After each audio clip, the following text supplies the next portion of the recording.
মেডিসিনটা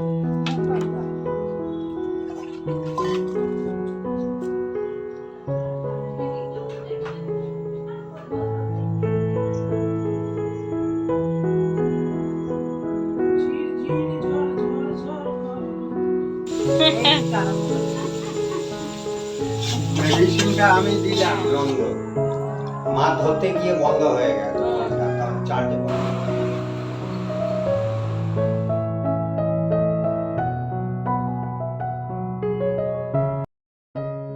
good evening সবাইকে, যারা যেখান থেকে আমার ভিডিওটা দেখছো তোমাদের অনেক অনেক ভালোবাসা, অনেক অনেক ধন্যবাদ। আর চলো তাহলে এখন বাজে বিকেল 4:30, তো এখন থেকে তোমাদের সাথে নিয়ে আজকের ভিডিওটা স্টার্ট করছি। আশা করব তোমাদের সকলের ভালো লাগবে। তো বিকেলবেলায় বসেছি আগে হাঁড়ি মাজতে। আসলে বাসনটা পুরো বুলটি দিয়েই মেজেছিল, কিন্তু এই হাঁড়িটা কালি বলে মাজতে চাইছিল না। তো আবার মা মাজতে আসবে, তাই আমি মেজে দিলাম। আর খুব একটা ভালো আমি এইসব কালি টালি তুলতে পারি না, কিন্তু বললো কোনো রকম একটু ভেতরটা পরিষ্কার করে দিলেই হবে, এই হাঁড়িটার অত কালি তুলতে হয় না। তারপরে বসে পড়লাম, অনেকগুলো জামা কাপড় ছিল, সকালে 2বার কেচেছি। তারপর আর ইচ্ছা করছিল না, তাও দেখো আবারও 1 বালতি জামা কাপড় রয়েছে। তাই ভাবলাম এখন সময় আছে, ইচ্ছাও করছে, কেচে দিই। আর আজকে এখন মোটামুটি বিকেলে কাজবাজ করে তারপরে আরেকবার স্নান করব। এই গরমের মধ্যে 3-4 বার তো স্নান হয়েই যাচ্ছে। এত স্নান করা কিন্তু শরীরের পক্ষে ভালো নয়, কিন্তু তবুও এই গরমে না পেরে করতেই হয়। আর এখন হচ্ছে এই জামা কাপড়গুলোকে ধোবো, ধুয়ে তারপরে যাব ওপরে। আর তোমরা দেখতে পাচ্ছ এই দিকের জায়গাটা পুরো একদম মেঝে করে নেওয়া হয়েছে। কেমন লাগছে তোমরা জানিও। আসলে বর্ষার সময় খুব অসুবিধা হয়, কাদা কাদা হয়ে থাকে, যাওয়া যায় না, তো তার জন্য এই ব্যবস্থা। আর তারপরে এখন তাড়াতাড়ি করে জামা কাপড়টা ধুয়ে নিই। কী যে প্রচণ্ড গরম লাগছে, কি বলবো, মানে দরদর করে ঘেমে যাচ্ছি।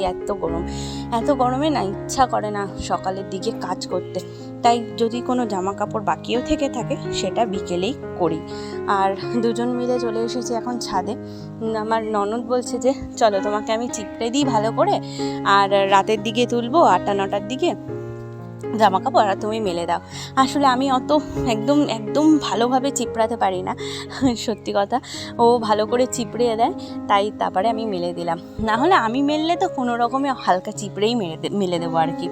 তো আমার তো সবসময় তাড়াহুড়োর কাজ থাকে, কারণ আমার তাড়াহুড়োর কাজ এই জন্যই থাকে কারণ আমার মেয়েকে আমার একটা টাইম বা একটা রুটিনের মধ্যে চলাতে হয়, ওই জন্যই।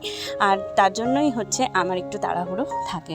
ও ভালো করে চিপড়ে দিচ্ছে, আর তারপরে আমি একে একে মেলে দিচ্ছি।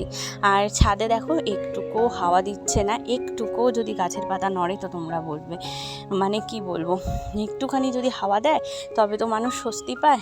ওই একটু মাঝে মাঝে একটু পাতাটা নড়ে ওঠে, তারপর জেকে সেই গরম, এত গরম যে কি বলবো। আর এই প্রচণ্ড গরমে কাজ করাও খুবই কষ্ট। তো চলো তোমাদেরকে দেখাই, লাউয়ের নতুন নতুন গুটি বেরিয়েছে। প্রথমে তো 2টো লাউ হয়েই ছিল, তারপরে এখন গাছটাও পুরো হয়ে মানে ভীষণভাবে ছড়াচ্ছে।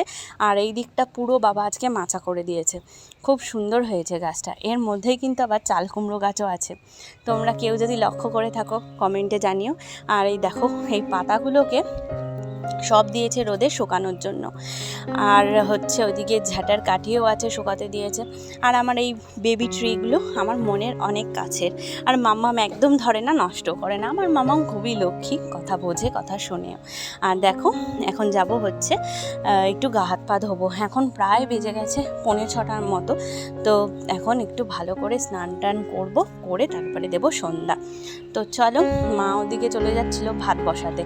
আর এই গরমে মাও বলছে তাড়াতাড়ি করে ভাত করে তারপর পাখার তলায় বসে থাকবো, তার জন্যই ভাত করতে গেছে। আর এইদিকে আমি এখন সন্ধ্যা দেব, তার জন্য প্রদীপ ধূপকাঠি জ্বালিয়ে নিলাম, গোপালকে প্রসাদ দিলাম, দিয়ে এই যে এবারে সন্ধ্যাটা দিয়ে তারপরে যাব তুলসী মঞ্চে। আর দেখো গোপালকে এবার একটু আরতি করে নিয়ে তারপরে সন্ধ্যাটা দেওয়া হয়ে যাবে। তারপর বসবো একটু পাখার তলায়। আর একবার চা খাওয়া হয়ে গেছিলো আগেই, তো ভাবছি অল্প একটু চা আছে গরম করে, বাবা আর আমি একটু পরে খাবো। তো আগে একটুখানি পাখার তলায় বসবো, ঘেমে একেবারে শেষ এত গরমে। তো তোমরা গরমে ভালো আছো তো? আশা করবো ভালোই আছো আর ভালোভাবে থেকো। চলো একটু তুলসী তলায় এবার বাতিটা দিয়ে দিই। তুলসী তলায় বাতি দিয়ে দিলাম। চলো এবারে ঘরে যাওয়া যাক। আর এই বাতিতে তুলসী মঞ্চটা এত সুন্দরভাবে আলো হয়ে থাকে, খুব ভালো লাগে। চলো ঘরে এসে আজকে সব বালিশের কভারগুলো কেচেছিলাম। আর এটা হচ্ছে সবথেকে কুড়েমির কাজ আমার, আর আমার ননদের অনেক ভালো লাগে আর কি। তাই ওই হচ্ছে বালিশের কভারগুলোকে পরিয়ে দিচ্ছে, আর আমরা তিনজন আড্ডা, গল্প, কথা এইসব বলছি আর কি। আর আমার কোল বালিশের ঢাকনা একটা ছিঁড়ে গেছে, সেটাকেও আমি বসে একটু সেলাই করে দিচ্ছি, আর তারপরে হচ্ছে ও পরিয়ে দেবে। আর এদিকে মাম্মাম দুষ্টু করছে, ওর খাওয়া দাওয়া একদম বিকেলের কমপ্লিট করিয়ে দিয়েছি। আর এদিকে হচ্ছে এই ঘরের টুকটাক কাজ করছি। আর ব্যাস এই একটু বসবো, একটু চা খাবো একটু পরে। আগে একটুখানি মানে স্বস্তির একটা নিঃশ্বাস ফেলে নিই একটু বসে। এত গরম লাগছে কি বলবো তোমাদের। বারবার আমি ব্লগে একটাই কথা বলছি, গরম লাগছে গরম লাগছে, সত্যিই গরম লাগছে। তো চলো এবারের বালিশের ঢাকনাগুলো পরিয়ে টরিয়ে নিই, তারপর তোমাদের দেখাচ্ছি আমি কি করি। এখন তো বসে কিছুক্ষণ গল্প করব, কারণ বেশি একটা বাজে না, বাজে হচ্ছে ওই 6:30 মতো। তো এখন ভূমি পড়তেও বসে না, 7টার দিকে ও একটুখানি পড়তে বসবে। প্রত্যেক দিনই চেষ্টা করি ওকে একটু সন্ধ্যাবেলায় নিয়ে বসানোর, ঘরের কাজকর্ম সেরে টেরে নিয়ে তারপরে। আর আমি যদিও না বসাই, আমার ননদ কিন্তু প্রায় বসায়, বলতে পারো আমি 20% বসাই, ননদ 80% নিয়ে বসায়। আর দেখো কেমন দুষ্টু করছে। তো ও দুষ্টামি করছে, আর ওর কিউট কথাগুলো যে কী ভালো লাগে গো, সারাদিন শুনতে ভীষণ ভালো লাগে। এই কথাগুলোই তো আমাদের সব ক্লান্তি দূর করে দেয়। তো চলো বালিশের ঢাকনাও প্রায় পরানো হয়ে গেছে, এখন বাকি আর একটা বালিশের ঢাকনা পরানো।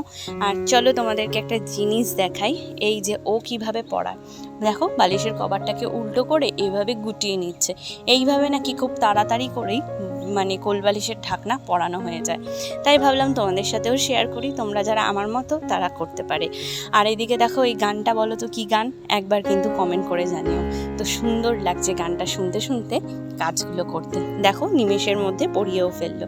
ব্যাস বসে বসে একটু গান শুনছি, আর আমার ননদের সাথে আড্ডা, গল্প, অনেক ধরনের আলোচনা, কথাবার্তা চলছে।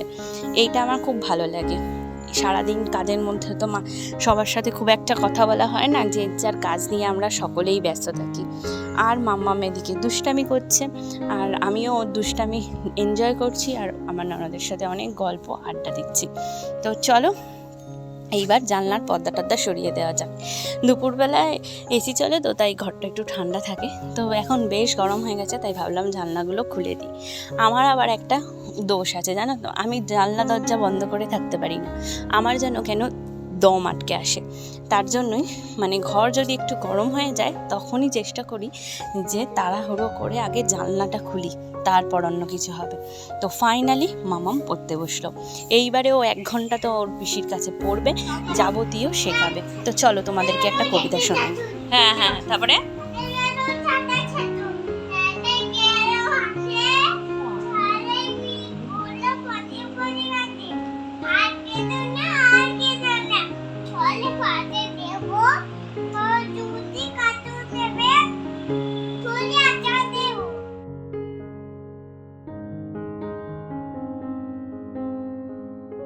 আর মা এদিকে ডিম কষা করছে। তোমাদের প্রথমেই দেখালাম মা ভাত বসাতে যাচ্ছিল, আর এসে দেখি এতক্ষণ পরে রান্নাঘরে এসে দেখি মা এই যে ডিম কষা করছে, তার জন্য মশলাটাকে কষাচ্ছে।